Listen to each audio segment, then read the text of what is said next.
Are you looking for motivation? Is it always the reason you fall off and can't restart your diet? My name is Davies and I'm with Complete Performance here today to break down the 3 myths about motivation and dieting. In today's video, the myths that we're going to cover relate to the consistency in motivation, how often it shows up in your life. Then we're going to talk about what to do when you don't have it. And then last, we're going to cover where you find motivation and the myth behind that. The first myth we want to break down is related to the consistency of motivation. Motivation is never constant. It ebbs and flows hour to hour, day to day, week to week, month to month. It's never the same. You're going to have days where you didn't do anything the day before and you feel super motivated. And then you're going to have days where you do everything that's asked of you. You have no motivation to wake up and get out of bed the next day. Motivation isn't constant. It's always going to ebb and flow. Unfortunately, the fact that we always think that motivation is going to be there really throws us off. When we feel like we're no longer motivated, or we hit this stretch of a couple days in a row where things are a little bit tougher and we have to require a little bit more willpower and discipline to get ourselves going, we tell ourselves and convince ourselves that it's just not meant to be, that we can't find that motivational source anymore, so we hop off our diet and say, get them next time. Motivation is not going to be constant. I've been at this journey for far too long and can tell you and promise you that you will never find 2 days of similar motivation. It's always going to be changing. And that's okay. We don't need it to be constant to see results. What we have to do is, on those days where we are really motivated, is to not go full bore into things. Think of it this way. You have a full tank of gas. You don't want to burn it out on that day. Nobody wants to go to the pump the same time in 2 days. We want to gradually burn through that motivation. We don't need to use it all up. Think of it like we want to save some in the tank for tomorrow. And then on the days where we don't have any motivation, those are the days that are tough. Those are the days where we have to rely on the foundation that we've set for ourselves. The simple things that we do that are so natural to our everyday life, we can do them in our sleep because they're so locked into our routine. But you can't expect it to be constant. You can't rely on it to be there every single day. Don't burn yourself out when it's too high. And don't you dare think about quitting when it's too low. Where's your motivation level right now? Is it a 10 out of 10? You're motivated, you're hot, you're ready to get going? Or is it a 0? You really don't feel like doing a whole lot of anything. You just watched this video because it came up. Drop a comment below. Rate your level of motivation so that we can help put out more videos, support and encourage you to maintain that 10 or bring you up from that 0. The second myth that we want to bust is this idea that motivation is a must-have for fat loss.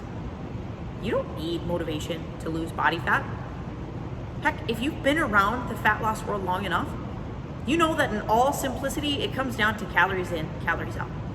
Yes, there are so many other factors that go into that, but not a single one of them relates to motivation. You don't need it. It's not a factor in the equation. Does it help? Absolutely. Is it required? No.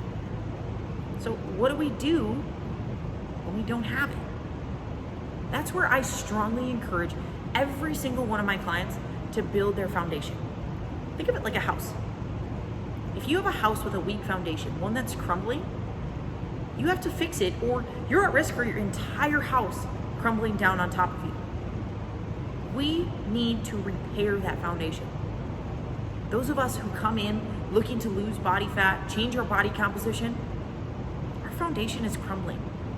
And we need to spend some time doing the work, rebuilding it, adding brick by brick, gluing things in, piecing things back together to reestablish it. Because once we have that strong foundation, we continue to support those things. We do the activities that we check on it. We make sure it's okay. And then we build on that, adding layer by layer until before we know it, we have a strong foundation and an incredible house built on top of it. Your body is the same way. We have to take care of those foundational elements. Sleep, eating enough food, eating the right quality of foods, doing the right amount of activity, allowing the right amount of recovery, managing stress levels. Those things start as part of your foundation. But even that, all of those things can be overwhelming as well. So with every client who starts with me, we take one physical and one nutritional component to this to start. Depending on where we're at and how confident we feel, we might add an emotional or relational factor to that as well. But we're gonna start with one physical and one nutritional for sure. That physical is something so simple that you really can't believe we're spending time focusing on this. It may be a walk, something you do every day. It may be your 3 workouts a week that you've been super consistent at for the last 5 years. For nutrition, it may be drinking a glass of water when you wake up in the morning, eating breakfast. It may be something so simple as taking a look at vegetables in a day. We're going very basic foundation. It's not calories, it's not macros. It's not exercise or weights, sets and reps. It's so foundational that it's things that you really don't need to spend all that time thinking about. Once you've mastered it, they're solidified, they're done, you do it every day, or you don't go to sleep until you do. We add a layer onto that. We take one half step up. Let's say every night when you get home from work, you already take your dog out for a 10-minute walk. That was your foundational layer. What we do is maybe we add 5 to 10 minutes to that walk, or we add a secondary walk earlier in the day. Something simple, easy, that you can still master without a doubt, 10 out of 10 confidence, you know you can get done. Nutritional, that may be you eat breakfast every single day. Now we're gonna look at what goes into that breakfast, and we're gonna add a source of protein to that breakfast. The point is to keep it simple, because that's what's going to help push you through those times where motivation is really low, and to keep you even keel when that motivation is really high. Do you want to know more about how to set the foundation for your fat loss journey? Click subscribe to this channel. In this YouTube channel, I am always looking to put out videos to help you solidify your foundation and build upon wherever you're at. The last myth that we're here to bust is the idea that motivation comes from external sources, that we don't actually have motivation within us. That's not true. Yes, you may have a coach or a friend or someone that you see in your external world that's motivating and encouraging and supporting to you. But it's important to note that internal motivation is way more important than external motivation. The internal motivation is the voice that you hear inside of your head.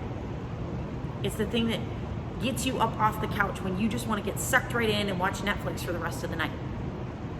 Internal motivation is what keeps us going when we don't want to. Sure, external motivation is great. As a coach, I'm promoting external motivation all the time. That's what people utilize me for.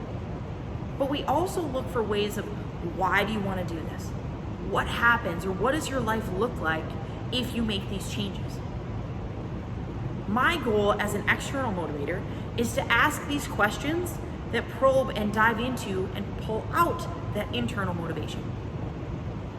You don't need to have external motivation.